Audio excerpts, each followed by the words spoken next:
Welcome. In the very last video, I spoke about perspective planning.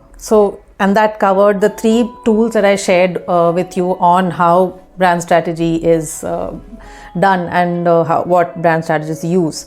Scenario planning, perspective planning, and the second one was sweet spot articulation. All right, in this video, I'm going to talk about how the world has changed and why there is a requirement to, the things that are required to be kept in mind while brand strategizing in today's day and age. So this book, I have called it, it is as nostalgic as it is futuristic. It is, all right. I think that this book needs to be kept in mind while working on brand strategy in this day and age. Why? Because it covers the ways in which things have changed. And because these changes have been so suddenly changed world, marketing and communication and advertising companies have struggled to keep up with all the change. And this book is an attempt to at least not resist the change, at least see the change and embrace it, at least see it. So some of the changes, how people have changed today compared to earlier. One, there is a fluidity of existence. You don't need to be boxed in any career, into any gender, to any city. People are free today to any relationship status. I mean, whether these are good or bad changes is a separate debate. But the truth is that this has happened. There's this fluidity of existence.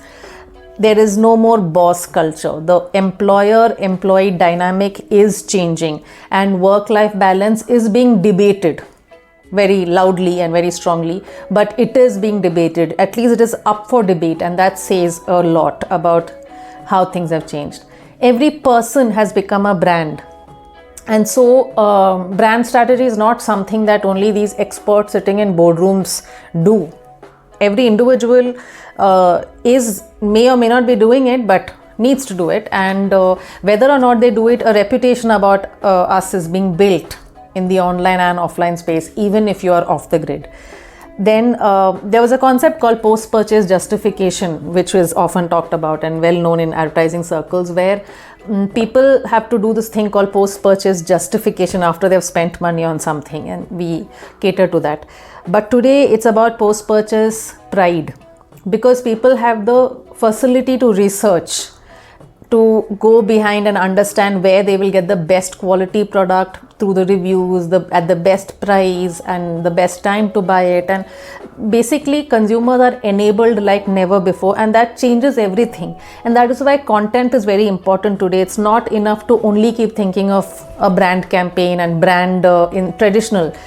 Content is as much brand strategy as everything else, and therefore they have to come together. I spoke about the walls breaking down in my earlier videos, but that's why we need to break those walls.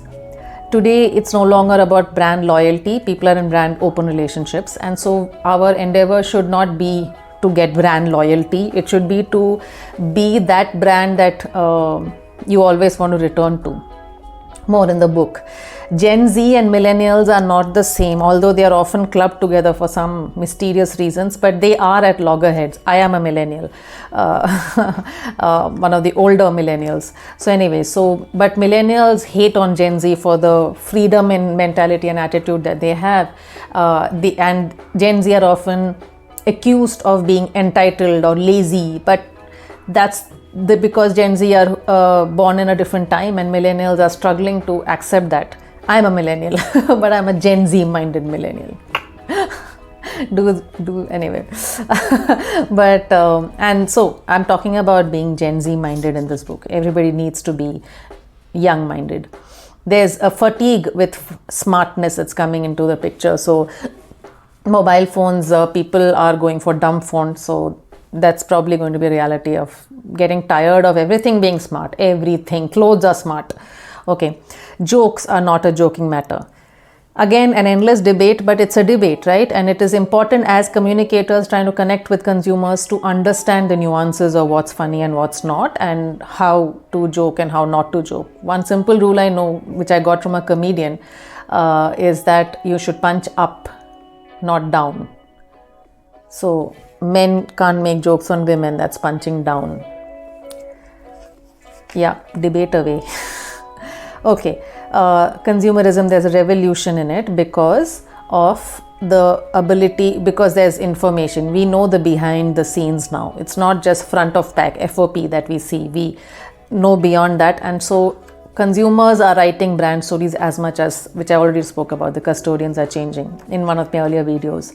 So new age founders, the turntables of employer-employee dynamic, the smashing of business as usual. Sustainability is not just something that you need to do, but it is becoming profitable to be sustainable. So these are the various chapters. And what's next? Gen Alpha is growing up fast, so keeping a track of how that will change things. Gaming world is fusing into the real world. Avatars, where in the meta universe, is going to become mainstay. How will that change our culture? Metaverse itself will impact the culture in the real world. Intangible money is a reality. Intangible wealth. Trust will follow. Fact check is going to become a big thing, in my humble prediction. Everyone, I said, is a brand, but everyone is also going to be a techie.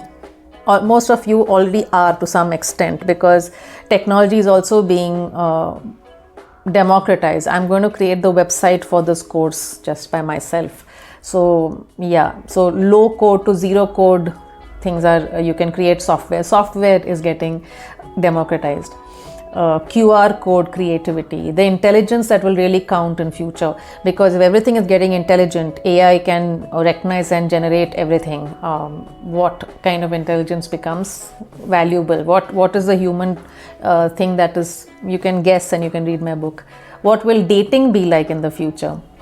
So and then how does all this affect advertising and marketing? There is a war on interruptive advertising. So that's the title of one chapter, if you would like to read that. The emergence of a counter ad business culture. The business of advertising itself is going through a change, because the only way to tackle how things are functioning sometimes is to with counter culture, because existing people or existing systems are near impossible to shift, in my opinion. Then there is anti-marketing, that is with de-influencers, and in general anything that's advertised too much, people are put off by it, or there's an anti-marketing drive because of all the loopholes and lies and cheating that people are catching now, and it's really affecting, giving people trust issues, right? The biggest brands that we trusted blindly for generations turn out to be slightly cheating us. So how does that affect things?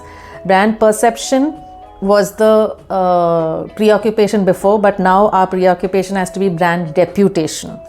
You see the difference? So reputation is built by everything other than what the brand advertises about itself.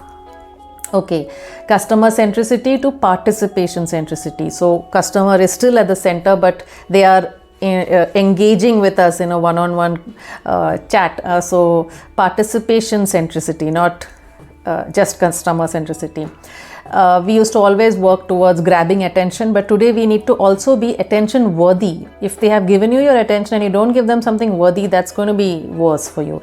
So work towards attention worthiness rather than grabbing their attention, doing circus, juggling to make them look at you. That's not the idea. The idea is to give people value when they give you their attention, and that's where again content plays a role. There is advertising, it has a very small role now, and everything else has a much bigger role.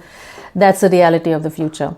So creative people and brand strategists have to expand our domain from that brand campaign to everything else. Advertising and ready assistance. Advertising without assistance, like I like something after seeing the ad, but if I'm looking for information or help on it, I don't find it, then that's because today that's how people roll. They see an ad, if they like it, they Google it, they search it, they look for information, and we need to be providing all of that. So assistance. Advertising without ready assistance is probably pointless. And then there's a big thing around community building, because the one thing that the internet has done for us is given us the ability to form communities with people across the world.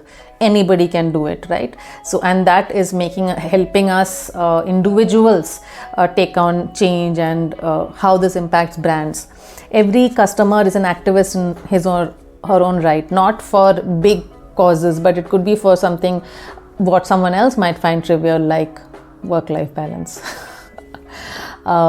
So that's what this book is about. And I think I covered, therefore, how strategy planning has to change, advertising needs to change, communication needs to change, and how we approach our brand, how it connects with people has to be amended according to these changes. So that's what I have tried to cover in this book, Building Brands in a Suddenly Changed World. All right.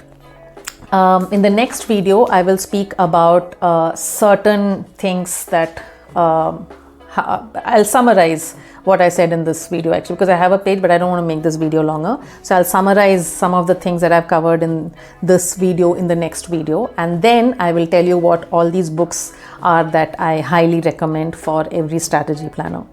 Cheers.